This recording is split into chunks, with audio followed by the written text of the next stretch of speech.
नमस्कार विद्यार्थी मित्रांनो, आता या दुसऱ्या व्हिडिओमध्ये आपण सराव संच 4.2 मधील काही उदाहरणे सोडवणार आहोत। तर बघा, पहिलं उदाहरण आहे, नजमा यांनी खरेदीवर एकूण जीएसटी 12,400 रुपये दिला व विक्रीवर 14,750 रुपये जीएसटी गोळा केला, तर त्यांना किती रुपये क्रेडिट मिळेल व त्यांचा देय जीएसटी काढा। बघा, मी उदाहरण परत एकदा वाचते। नजमा या जीएसटी कायद्याअंतर्गत नोंदणीकृत दुकानाच्या मालकीण आहेत। त्यांनी खरेदीवर एकूण जीएसटी 12,500 रुपये दिला व विक्रीवर एकूण जीएसटी 14,750 रुपये गोळा केला, तर त्यांना किती रुपये इनपुट टॅक्स क्रेडिट मिळेल व त्यांचा देय जीएसटी काढा। तर आता नेहमीप्रमाणे आपण इनपुट टॅक्स त्यांचा किती आहे आणि आउटपुट टॅक्स किती आहे हे काढून घेणार आहोत। प्रश्नामध्ये विचारलेलं काय आहे, इनपुट टॅक्स क्रेडिट म्हणजे ITCची किंमत विचारलेली आहे आणि जीएसटी किती द्यावा लागेल हे देखील विचारलेलं आहे। चला तर मग आपण हे उदाहरण सोडवूया। तर नजमा यांचा आउटपुट टॅक्स किती आहे हे प्रथम आपण काढूया। आउटपुट टॅक्स म्हणजे विक्रीची किंमत। विक्रीवर त्यांनी किती जीएसटी गोळा केला आहे? 14,750 रुपये। आता त्यांचा इनपुट टॅक्स किती गोळा केला त्यांनी? इनपुट टॅक्स म्हणजे खरेदी किंमत, किती जीएसटी गोळा केला आहे? 12,500 रुपये दिलेला आहे। आता इनपुट टॅक्स म्हणजे इनपुट टॅक्स क्रेडिट असतो, म्हणजे ITCची किंमत किती आली? 12,500 रुपये। त्यांनी विचारले टॅक्स क्रेडिट किती रुपये टॅक्स क्रेडिट मिळेल, म्हणजे ITCची किंमत विचारलेली आहे। ITCची किंमत किती आहे? 12,500 रुपये। आता पुढची गोष्ट काय विचारलेली आहे उदाहरणामध्ये, त्यांना द्यावा लागणारा जीएसटी किती?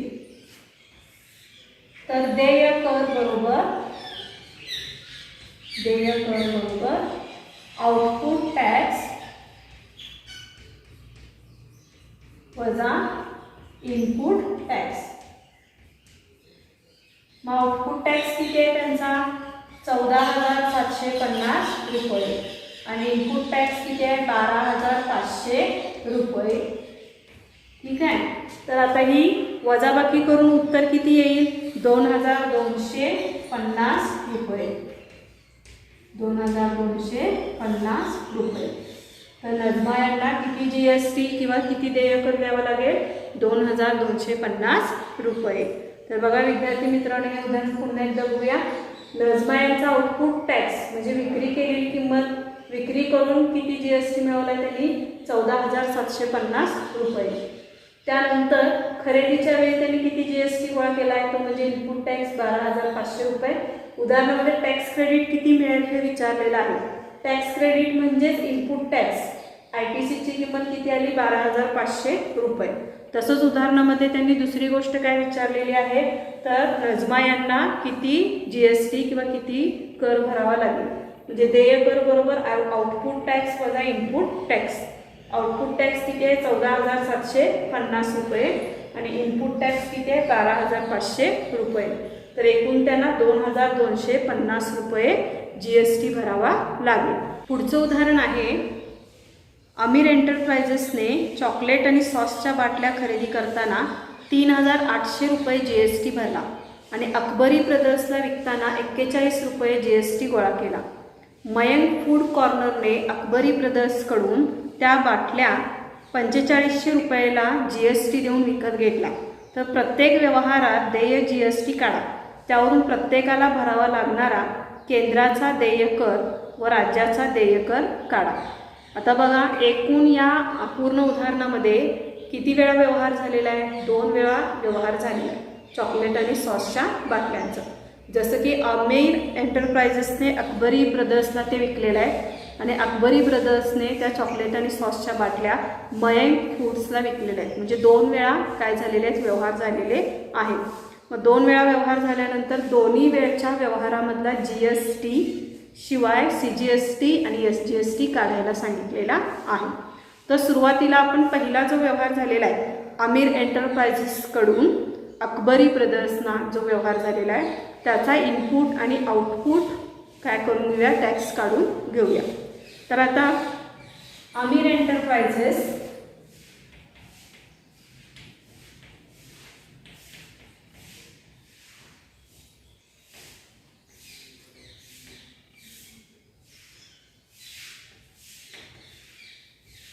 आमिर एंटरप्राइजचा आउटपुट टॅक्स, ठीक आहे, सुरुवातीला आमिर एंटरप्राइजेसचा आउटपुट टॅक्स आपण काढून घेऊया.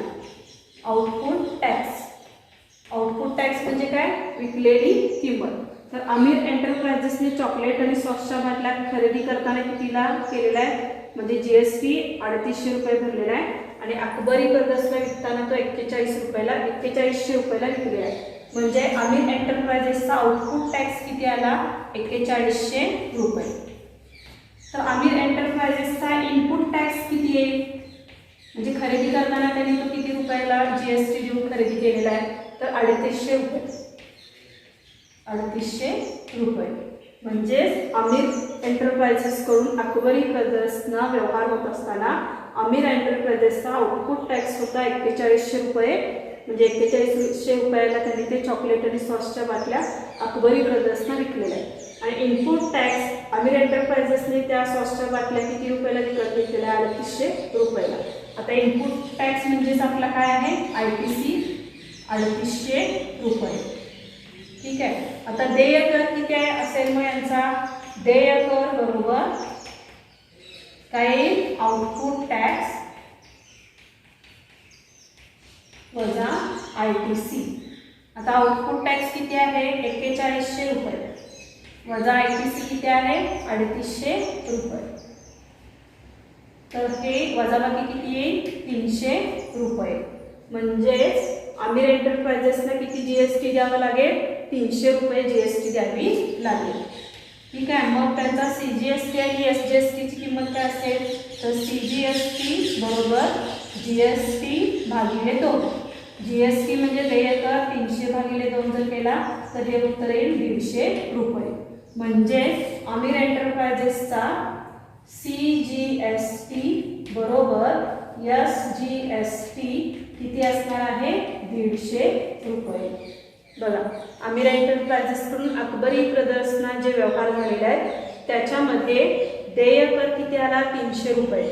मग केंद्राचा आणि राज्याचा देय कर किती असणार आहे, 150 रुपये असणार आहे. म्हणजे CGST जर आपण काढून घेतलं तर GSTचा निम्मा भाग कशाला जातो, CGSTला आणि निम्मा भाग SGSTला जातो. त्यानुसार 300च्या निम्म 150 रुपये. म्हणजे ह्या पहिल्या व्यवहारामध्ये GST आलं 300 रुपये, त्यानंतर SGST आणि CGSTची किंमत आली 150 रुपये. तर आता याच्यामध्ये आणखीन एक व्यवहार झालेला आहे. अकबरी ब्रदर्सकडून त्या सॉसच्या आणि चॉकलेटची जी विक्री आणि खरेदी झालेली आहे मयंक फूडला, ती किंमत देखील काढायला सांगितलेली आहे. तर आता आपण पुढची किंमत काढूया.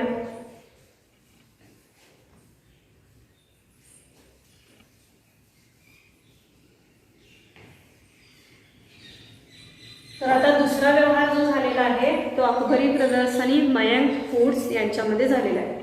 तर आता बघा, अकबरी फूड्स,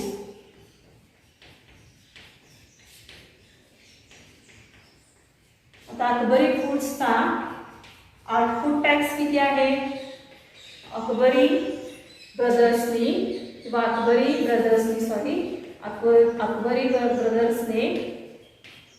किती रुपयाला मयंक फूडला ते विकलेलं आहे, 4500 रुपये. ठीक आहे. मग अकबरी ब्रदर्सचा इनपुट टॅक्सची किंमत किती येईल, किती रुपयाला त्यांनी ते विकत घेतलेलं आहे आमिर एंटरप्राइजेसकडून, 4100 रुपये. मग ITCची किंमत काय येईल, 4100 रुपये. देय कर किती असणार आहे, देय कर बरोबर आउटपुट टॅक्स वजा इनपुट टॅक्स. आउटपुट टॅक्स किती आहे, 4500 रुपये आणि इनपुट टॅक्स किती आहे, 4100 रुपये. आता वजाबाकी किती येईल, 400 रुपये. ठीक आहे. म्हणजे अकबरी ब्रदर्सना किती GST भरावा लागेल, 400 रुपये. आणि CGST आणि SGST किती भरावं लागेल, CGST बरोबर GST भागिले 2 म्हणजे 400 भागिले 2 बरोबर 200 रुपये. ठीक आहे. म्हणजे CGST आणि SGST किती भरावा लागेल? 200 रुपये भरावे लागतील. तर बघा विद्यार्थी मित्रांनो, या पूर्ण उदाहरणामध्ये आमिर एंटरप्राइजेसकडून अकबरी ब्रदर्सना जे काही चॉकलेट आणि सॉसच्या बाटल्यांचा व्यवहार झालेला आहे त्याच्यामध्ये त्यांना 300 रुपये GST भरावा लागेल. कुणाला? आमिर एंटरप्राइजेसला. मग 300 रुपये GST मधला CGST 150 रुपये असणार आहे आणि SGST 150 रुपये असणार आहे. त्यानंतर अकबरी ब्रदर्सने त्याच चॉकलेट आणि सॉसच्या बाटल्या मयंक फूड्सना विकलेल्या आहेत. तर याच्यामध्ये त्यांना म्हणजे अकबरी ब्रदर्सना 400 रुपये GST भरावा लागेल. मग 400 रुपये GST मधला CGST 200 रुपये भरावा लागेल आणि SGST किती भरावा लागेल? 200 रुपये भरावा लागेल. तर या पद्धतीनं आपण हे उदाहरण सोडवलेलं आहे. तर विद्यार्थी मित्रांनो, याच्या व्यतिरिक्त तुम्हाला कृतीयुक्त प्रश्नसुद्धा येऊ शकतो. कृतीयुक्त प्रश्न कशा पद्धतीनं असेल ते आपण थोडक्यात अभ्यासूया.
तर बघा विद्यार्थी मित्रांनो, या पद्धतीने सुद्धा प्रश्न येऊ शकतो. प्रश्न कसा आहे बघा, खरेदी किमतीवरील GST 1200 रुपये व विक्रीवरील GST 1300 रुपये आहे, तर पुढील किमती काढा.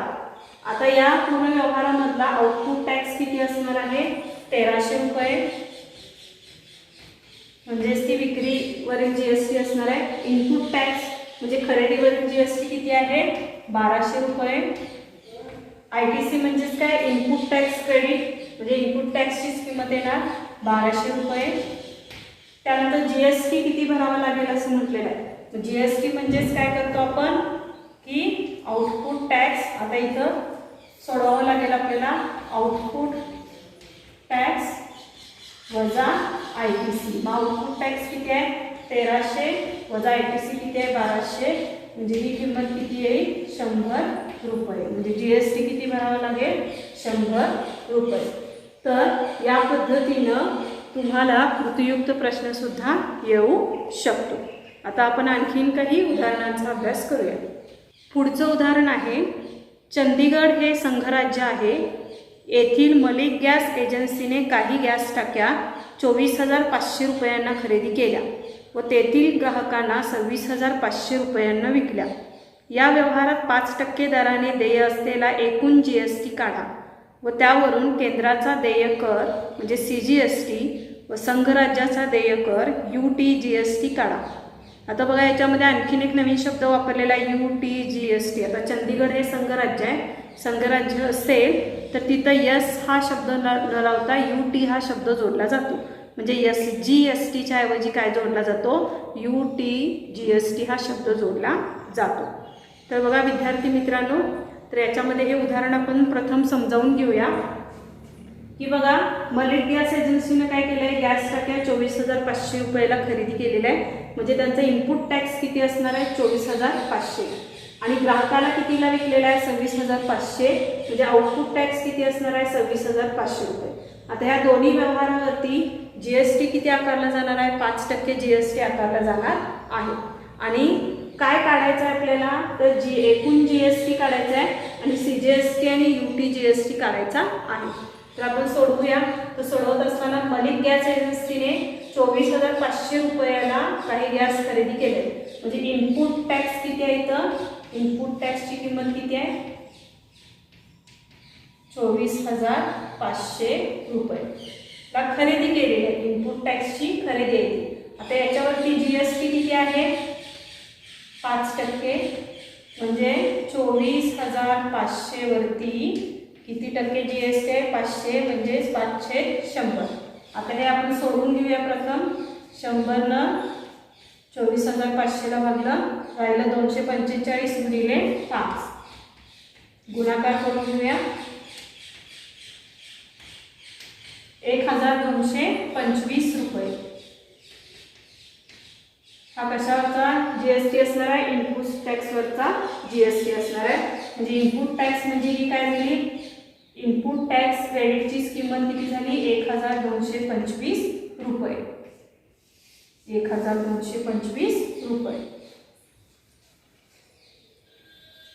आता आउटपुट टॅक्स किती आहे या व्यवहारामध्ये? किती रुपयाला ग्राहकाला विकलेले आहे? किती रुपयाला ग्राहकाला विकलेले आहेत? 26,500. 26,500. आता याच्यावरती सुद्धा GST किती आहे? 5%. मग 26,500 वरती 5% GST प्रमाणे किती देय करावं लागेल? GST करावं लागेल. तर आपण हे सोडवून घेऊया. 265 गुणिले 5. 1,325 रुपये. ठीक आहे. आता 1,325 रुपये हा काय आहे? आउटपुट टॅक्सला च्यातून द्यावा लागणारा GST आहे. आता एकूण GST किती द्यावं लागेल? तर एकूण GST काढून घेऊया. एकूण देय बरोबर आउटपुट टॅक्स वजा इनपुट किंवा ITC म्हटलं तरी चालेल. आता आउटपुट टॅक्स 5% GST नुसार किती द्यावा लागेल? 1,325 रुपये. आणि इनपुट टॅक्स 5% प्रमाणे किती द्यावं लागेल? 1,225. आता ही वजाबाकी किती येईल? 1,325 वजा 1,225 किती येईल? 100 रुपये. ठीक आहे. म्हणजे एकूण GST किती द्यावा लागणार आहे? 100 रुपये. आता परत काय विचारले त्यांनी? CGST आणि UTGSTचा दर काढा असं म्हटलेलं आहे. मग CGST बरोबर एकूण GST भागिले 2. मग एकूण GST किती आलेला आहे? 100/2 म्हणजे 50 रुपये. तर CGST बरोबर UTGST बरोबर प्रत्येकी 50 रुपये. या पद्धतीने हे उदाहरण आहे. बघा उदाहरण आपण समजावून घेऊया परत एकदा. तर मलिक गॅस एजन्सीनं खरेदी केलेली किंमत किती आहे? 24,500. म्हणजे ती इनपुट टॅक्समध्ये जाईल. त्याच्यावरती GST किती लागू आहे? 5%. मग 24,500च्या 5% आपण काढला तर उत्तर किती आलं? 1,225 रुपये. आता इनपुट टॅक्स आहे म्हणजे हा कशामध्ये जाईल? इनपुट टॅक्स क्रेडिट म्हणजे ITCची किंमत किती आली? 1,225 रुपये.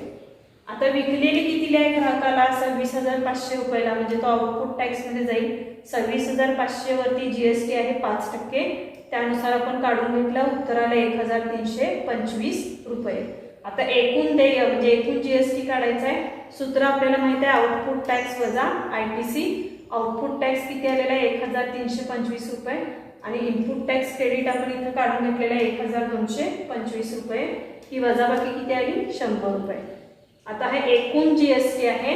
मग CGST काढायचं असेल तर GST भागिले 2 म्हणजे आलं 50. मग जितकं CGST असतं तितकंच UTGST असतं. म्हणजे प्रत्येकी CGST आणि UTGSTला किती द्यावं लागेल? 50 रुपये काय द्यावं लागेल?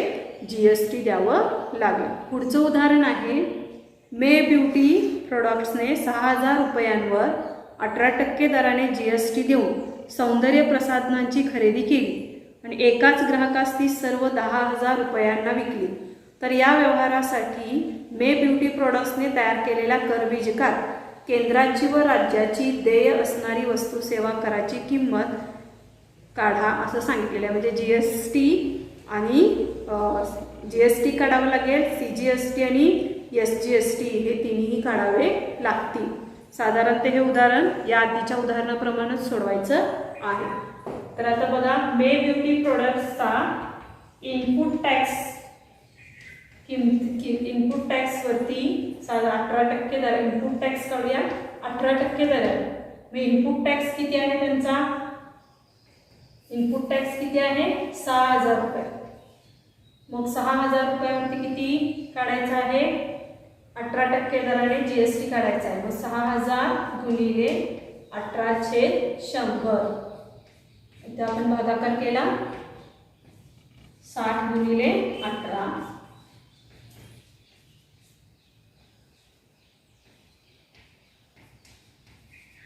म्हणजे ही किंमत किती आली आपली? 1,080 रुपये. ठीक आहे. इनपुट टॅक्स किती आला? 18%नं 1,080 रुपये. इनपुट टॅक्स म्हणजेच आपला इनपुट टॅक्स क्रेडिट आहे 1,080 रुपये. इनपुट टॅक्स क्रेडिट पण किती आला? 1,080 रुपये. आता आउटपुट टॅक्स किती रुपयाला ग्राहकास विकला तो? आउटपुट टॅक्स ग्राहकाला किती रुपयाला विकलाय तो? 10,000 रुपयाला. ठीक आहे. तर याच्यावरती सुद्धा 18% प्रमाणे GST काढून घेतला आपण. ठीक आहे. मग किंमत किती? 1800 रुपये येईल. आउटपुट टॅक्स किती? 1800 रुपये. आता देय कर किती असणार आहे? देय कर म्हणजे एकूण GST, आउटपुट टॅक्स वजा ITC. आउटपुट टॅक्स किती आलेला आहे? 1800 रुपये वजा इनपुट टॅक्स किती आहे? 1,080 रुपये. तरी वजाबाकी किती येईल बघा? तर ही वजाबाकी किती येणार आहे? 720 रुपये. वजाबाकी किती येणार आहे? 720 रुपये. म्हणजे एकूण GST आपण काढून घेतलेला आहे. आता यावरून आपल्याला CGST आणि SGST काढून घ्यायचं आहे. मग CGST बरोबर एकूण GST भागिले 2.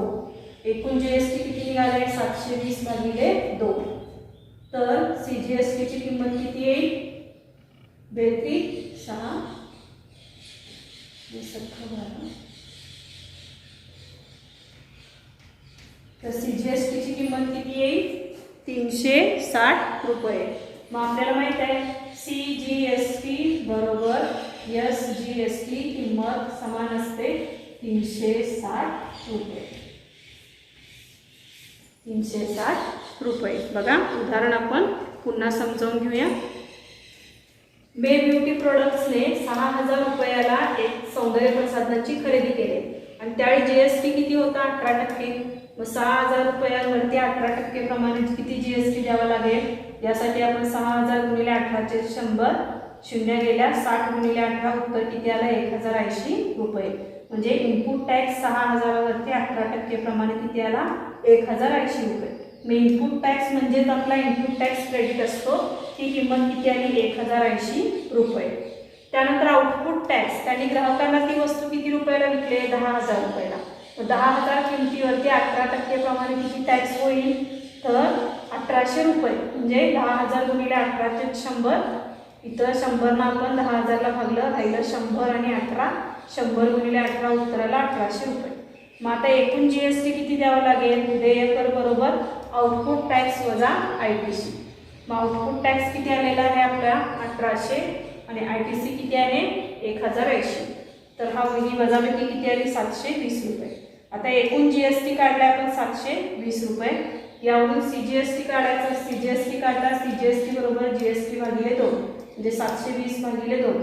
CGST बरोबर 360 रुपये. मग CGST 360 रुपये असेल तर SGST सुद्धा किती असतं? 360 रुपये असतं. म्हणून CGST बरोबर SGST बरोबर 360 रुपये अशा पद्धतीने हे उदाहरण आहे. तर बघा विद्यार्थी मित्रांनो, आत्तापर्यंतच्या उदाहरणामध्ये आपण एकूण देय कर म्हणजे एकूण GST, त्याच्यानंतर केंद्राला जाणारा GST आणि राज्याला जाणारा GST या पद्धतीची उदाहरण सोडवलेली आहे. आता आपण आणखीन एका वेगळ्या प्रकारचं उदाहरण सोडवूया. मित्रांनो, पुढचं एक उदाहरण आहे. खालील दिलेल्या माहितीवरून दुकानदार ते ग्राहक म्हणजे B2C यासाठी करबीजक टॅक्स इनवॉइस तयार करा. नाव, पत्ता, तारीख इत्यादी तुमच्या पसंतीनुसार घ्या. तर बघा, हे उदाहरण आधीच्या उदाहरणापेक्षा वेगळं आहे. काय करायला सांगितलं आहे? करबीजक तयार करायचं म्हणजे टॅक्स इनवॉइसचा एक नमुना तयार करायचा आहे. याच्यामध्ये स्वातंत्र्य काय दिलं आहे की नाव, पत्ता, दिनांक तुम्हाला हवं ते तुम्ही घेऊ शकताय. इतर जी माहिती आहे ती देखील इथं दिलेली आहे. उदाहरणार्थ बघा, वस्तू कोणकोणत्या आहेत? मोबाईल बॅटरीचा दर म्हणजे मोबाईल बॅटरी आहे 200 रुपये 1 नग. GSTचा दर आहे 12%. हेडफोनचा दर आहे 750 रुपये 1 नग आहे आणि GSTचा दर आहे 18%. ठीक आहे. आणि HSN नंबरसुद्धा ह्याच्यामध्ये दिलेला आहे 8507 आणि दुसरा म्हणजे बॅटरीचा दर आहे तो HSN आणि हेडफोनचा HSN दर आहे 8518. आता करबीजक तयार करणं फार सोपं आहे. फक्त याच्यामध्ये महत्त्वाचं काय आहे तर तुम्हाला करबीजकामध्ये कोणकोणते कॉलम्स असतात, रकाने असतात हे माहीत असणं आवश्यक आहे. तर बघा, पाहूया. करबीजकामध्ये बघा, पावतीच्या डाव्या बाजूला विक्रेते किंवा पुरवठादार असा सुद्धा शब्द वापरू शकताय. तिथं तुम्ही नाव आणि पत्ता लिहायचा आहे. लिहूया आपण. सूरज इलेक्ट्रॉनिक्स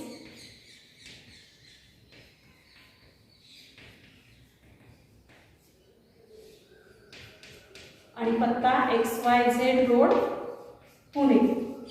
ठीक आहे. उदाहरणामध्ये नाव आणि पत्ता कोणतंही घ्यायला सांगितलेलं आहे, त्यानुसार आपण लिहू शकतो. विक्रेते याला दुसरा शब्द पुरवठादार वापरू शकताय. Suraj electronics XYZ road Pune हा पत्ता लिहा. तसंच त्याच्याच खाली करबीजक क्रमांक लिहायचा असतो. आता हा जो क्रमांक आहे तिथं GST हे लिहिणं बंधनकारक आहे, लिहायचंच आहे. पुढचा जो क्रमांक आहे ते तुम्ही काहीही लिहू शकताय. 00, 1, 2, 3 अंकी संख्या, 2 अंकी संख्या काही लिहू शकताय. मात्र त्या नंबरच्या आधी GST लिहिणं मात्र आवश्यक आहे. GST डॅश तुम्हाला हवा तो क्रमांक तुम्ही तिथं देऊ शकताय. त्याचनंतर करबीजकाच्या उजव्या कोपऱ्यात GST नंबर लिहायचा आहे. आता हा GST नंबर म्हणजे काय असणार आहे? या आधीच्या टॅक्स इनवॉइसच्या ह्याच्यामध्ये आपण अभ्यासलेला आहे की हा 15 अंकी असणं आवश्यक आहे. आणि ह्याच्यामध्ये तुम्ही अंकांचा आणि अक्षरांचा दोघांचाही काय करू शकताय? वापर करू शकताय. मात्र 15 अंक सगळे मिळून, अंक आणि अक्षर मिळून 15 असणं आवश्यक आहे. तर आपण एक तयार करूया काही.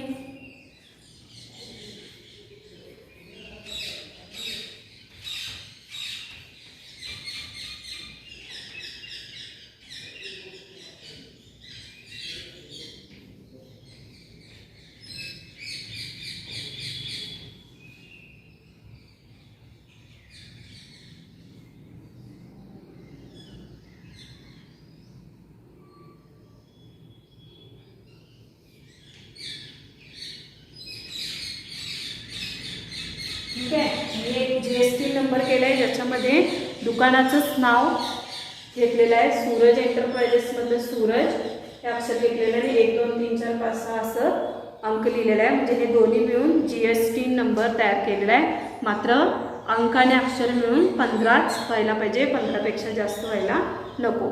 आता इनवॉइस डेट आहे हे सुद्धा कोणतंही घालू शकतं. आपण आजचं घालूया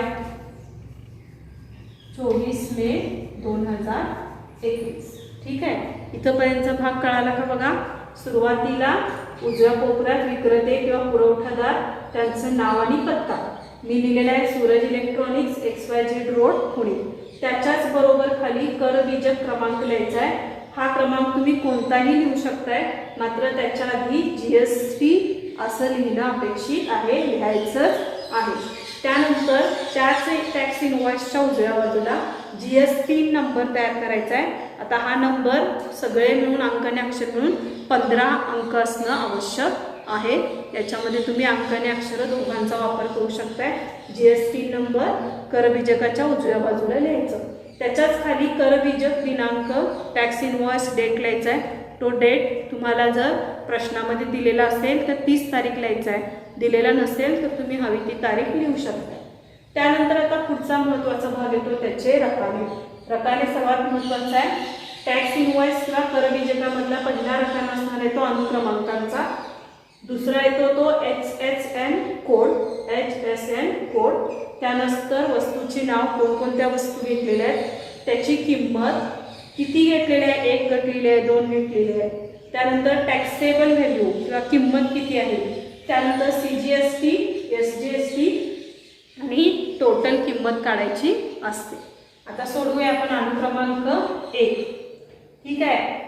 1 मध्ये बघा मोबाईल बॅटरी दिलेली आहे आणि त्याचा HSN कोड दिलेला आहे 8507 रुपये. 8507 रुपये. काय आहे, कुठली आहे वस्तू ती, मोबाईल बॅटरी.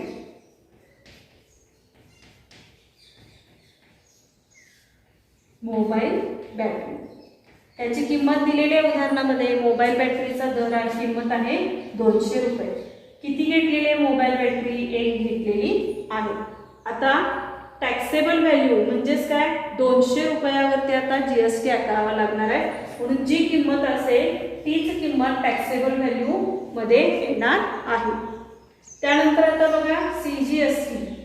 आता हा रेट जो दिलेला आहे तो सुद्धा पुढे त्यांनी दिले GST आहे 12%. आता GST 12% आहे म्हणजे हा रेट असणार आहे 6% आणि हा असणार आहे 6%. हे लक्षात येते का बघा, GST 12% आहे म्हणजे CGST मधला CGSTचा रेट किती असणार आहे 6% आणि SGSTचा रेट किती असणार आहे 6%. म्हणजे 12%च्या निम्मा भाग CGSTला आणि निम्मा भाग SGSTला. आता पुढं टॅक्स असं म्हटलेलं आहे म्हणजे 200च्या किती टक्के, 6% भाग हे आपल्याला काढून घ्यावं लागणार आहे. म्हणजे साधारणतः ही 200च्या 6% काढला की किंमत किती येते 12. आपण काढू शकतो बघा, 200 गुणिले 6 100 म्हणजे 2 गुणिले 6 बरोबर ही किंमत किती येणार आहे 12%. मग जेवढा CGST असतो तेवढाच SGST असतो म्हणून ही सुद्धा किंमत किती 12 रुपये. मग टोटल किंमत किती होणार आहे, म्हणजे मूळ किंमत CGST आणि SGST धरून ही किंमत होईल 224 रुपये. ठीक आहे, 224 रुपये. त्यानंतर आता बघा अनुक्रमांक 2 दुसरी वस्तू कोणती आहे, हेडफोन. आता हेडफोनचा HSN नंबर दिलेला आहे 8518. 8518 कोणती वस्तू आहे, हेडफोन. हेडफोनची किंमत किती आहे बघा 750 रुपये. किती हेडफोन घेतलेला आहे 1. आता किंमत टॅक्सेबल किती रुपये, टॅक्स किती रुपयावरती द्यावं लागेल, वस्तू 750 रुपयाची म्हटल्यावर 750 वरतीच टॅक्स बसेल. तर आता ह्याचा GSTचा रेट आहे बघा 18%. आता GSTचा रेट 18% असेल तर CGSTला मला किती द्यावं लागतील 9% आणि SGSTला किती द्यावं लागेल 9%. मग 750च्या 9% म्हणजे किती येईल बघा, 750 वरती 9% प्रमाण आपण GST काढलं तर किती येईल 0. त्यानंतर 5 गुणिले 10 5 75ला आपण 5 मोजूया.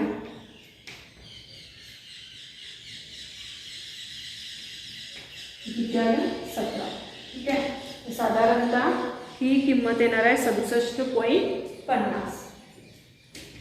किती येणार आहे 67.50 किंवा 2 आपण 9ला बघू शकतो. 2 चौक 8, 2 पंचे 10. मग 17 गुणिले 4.5 किती येईल, गुणाकार करून बघूया. 4.5 गुणिले 17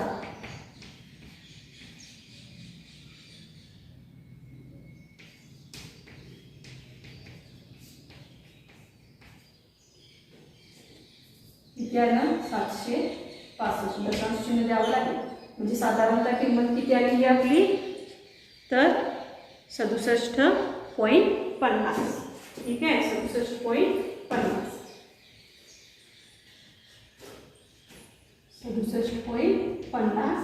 67.50. ठीक आहे. आता ह्याच्यानुसार बघा एकूण आता किंमत किती येईल, 750 अधिक 67.50 अधिक 67.50 ही किंमत येईल 885 रुपये. ठीक आहे. तर त्याच्यावरून 224 अधिक 825 एकूण टोटल खरेदी किती झालेली आहे, 1109 रुपये. 1109 रुपये. त्याच्यानंतर खाली त्यांनी त्याचा रेटसुद्धा काढलेला आहे. टोटल CGST किती झालं, या दोघांची बेरीज करायची आहे. ही बेरीज येईल 79.50. ठीक आहे. आणि ह्याची बेरीज येईल 79.50. 79.50. ठीक आहे. या पद्धतीनं आपण हा टॅक्स इनव्हॉइसचा नमुना, करबीजकाचा नमुना तयार केलेला आहे. पुन्हा एकदा आपण हे समजावून घेऊया. तर सुरुवातीला करबीजक तयार करताना डाव्या बाजूला विक्रेत्याचं नाव आणि पत्ता येईल. त्याच्याखाली करबीजकाचा क्रमांक, GST लिहून कोणताही क्रमांक तुम्ही लिहू शकताय. उजव्या बाजूला GST नंबर 15 अक्षरांचा कोड नंबर तयार करायचा आहे. करबीजक दिनांक लिहायचा आहे. त्यानंतर करबीजक तयार करताना पहिला नंबर अनुक्रमांक येईल, दुसरा HSN कोड, त्यानंतर वस्तूचे नाव, त्याची किंमत, नग, टॅक्सेबल व्हॅल्यू, CGST, GST आणि टोटल. CGST मध्ये त्याचा रेट आणि टॅक्स यानुसार. त्यानंतर एकूण करायचं आहे. त्यानंतर बघा मोबाईल बॅटरी 8507 रुपये त्याचा कोड आहे, HSN कोड. त्याची किंमत आहे 200, एक नग आहे. टॅक्स 200 रुपयावरती बसेल. 12% दिलेला आहे, त्यामुळं CGST मध्ये 6% गेला, SGST मध्ये 6%. आता 200 वरती 6% CGST म्हणजे किती रुपये झाले, 12 रुपये. मग जितका CGST आहे तितकाच SGST पण येईल 12 रुपये. म्हणजे 200 अधिक 12 अधिक 12 224 रुपये विथ टॅक्स त्याची किंमत झाली. त्यानंतर पुढे बघा दुसरं आहे हेडफोन. त्याचा HSN कोड दिलेला आहे 8511 रुपये. हेडफोनची किंमत आहे 750 रुपये. एक नग आहे. 750 वरती 18% GST आहे, म्हणजे 18च्या निम्मं 9% CGST मध्ये येईल आणि 9% SGST मध्ये येईल. आता 750 वरती 9 रुपयांवरती 9% GST जर काढून घेतला तर उत्तर येतं आपलं 67.50. आता हीच किंमत SGST मध्ये पण लिहायची आहे 67.50. आता CGST दोन वस्तूंवरती मिळून किती झालं, 79.50. आणि इथं सुद्धा SGST पण किती झालं, 79.50. म्हणजे दोन वस्तूवरची किंमत आणि टोटल GST मिळून CGSTला म्हणजे सेंट्रल गव्हर्नमेंटला सुद्धा 79.50 रुपये टॅक्स मिळेल आणि स्टेट गव्हर्नमेंटला म्हणजे राज्य सरकारला पण 79.50 रुपये मिळतील. मग टोटल किंमत झाली वस्तूची किती, मोबाईल बॅटरीची 224 रुपये आणि हेडफोनची 885 रुपये. हे 885 कसं आलं, मूळ किंमत त्याच्यामध्ये CGST आणि SGST मिळून 885 रुपये झालं. एकूण ग्राहकाला किती रुपये मोजावे लागतील, मग 1109 रुपये. तर या पद्धतीनं हा टॅक्स इनव्हॉइस करबीजकाचा नमुना आहे. या पद्धतीचं उदाहरण तुम्हाला 4 किंवा 5 मार्काला येऊ शकतं. अतिशय सोपे आहे. फक्त रकाने लक्षात ठेवणं आणि योग्य त्या किमती लिहिणं याच्यामध्ये अपेक्षित आहे. तर विद्यार्थी मित्रांनो, अशा पद्धतीनं आज आपण अर्थनियोजन या पाठातील सराव संच 4.2 इथंपर्यंतचा भाग संपवलेला आहे. पुढील व्हिडिओमध्ये आपण या पुढील भाग अभ्यासणार आहोत. धन्यवाद.